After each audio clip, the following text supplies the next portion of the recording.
Hey there, it is Tomster here on behalf of Indie Structural Productions, once again continuing onwards with building two guitars at the same time.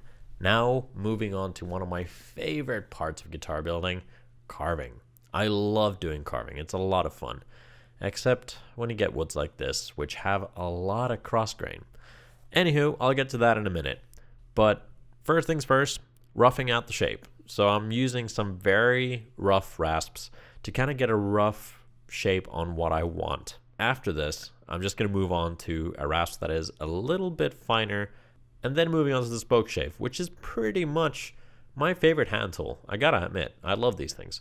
So there you already saw some struggle. I have to go against the grain here in a way because there is a bit of cross grain. So this way I have to go with the grain, and right there at the very end where I have sort of the usual place where you've had an arm chamfer, I have to go the other way just to kind of cut properly.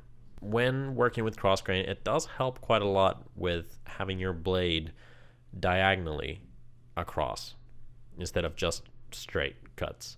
I've learned that actually helps a little bit.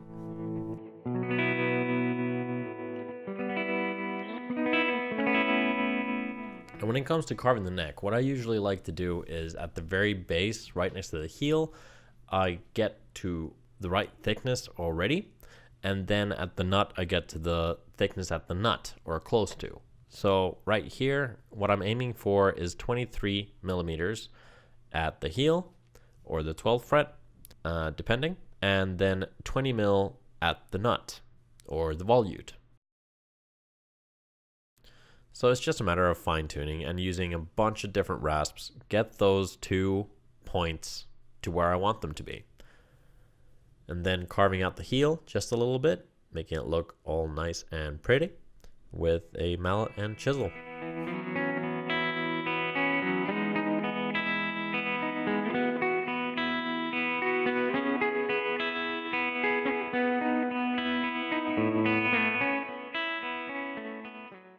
And once I have those 2 points, it's time to connect the two.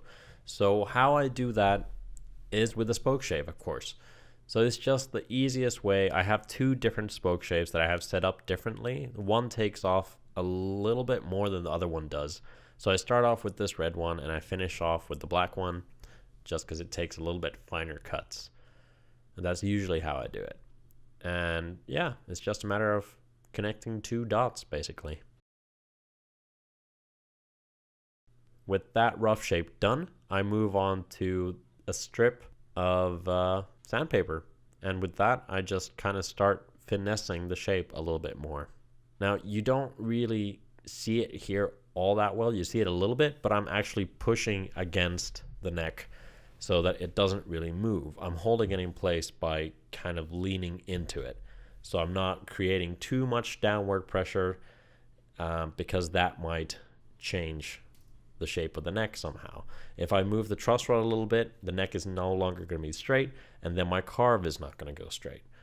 A really good thing to utilize here would be like a extension that goes, which is a little bit less than the width of your neck and has a leg going all the way to the floor. So a neck carving jig. I don't have one of those. I need to make one, but that would help out a hell of a lot.